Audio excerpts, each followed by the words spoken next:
Morning friends, welcome Soma's ব্লগে। আজকে নিয়ে এসেছি একটা রেসিপি, খুব সুন্দর। এই রেসিপিটা আসার অনুরোধ রইল পুরো রেসিপিটা দেখার জন্য। এটা হচ্ছে ফুলকপির ডাঁটা। ফুলকপির যে ফুলগুলো নিয়ে তারপরে যে ডাঁটাগুলো থাকে সেই ডাঁটাগুলোকে ছোটো ছোটো করে কেটে নিয়ে একটু ভাপিয়ে নিয়েছিলাম। তো তারপরে হচ্ছে 5 ফোড়ন দিয়েছি তেলের মধ্যে, তারপরে ডাঁটাগুলোকে দিয়ে আগে একটু নাড়াচাড়া করে নিয়েছি। তারপরে নিয়েছি হচ্ছে কুমড়ো, বেগুন, আলু ছোটো ছোটো করে ডুমো ডুমো করে কেটে নিয়েছিলাম। সেটা দিয়ে ভালো করে যখন সব কিছু নাড়তে নাড়তে যখন সেদ্ধ হয়ে যাবে তখন দিতে হবে হচ্ছে সর্ষের গুঁড়ো। সর্ষের গুঁড়ো যে আছে প্যাকেট, সেই সর্ষের গুঁড়োই নিয়েছি আমি। এর মধ্যে নিয়েছি নুন, হলুদ আর কাঁচা লঙ্কা। সেটা দিয়ে দিলাম।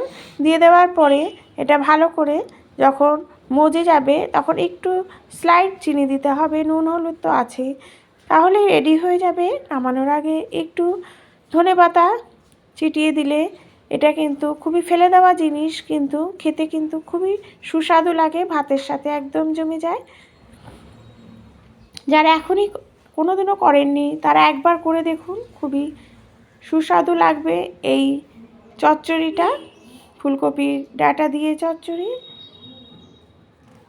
পুরো ভিডিওটা দেখার জন্য অনুরোধ রইল এবং বেল আইকনটা একটু প্রেস করবেন। Thank you.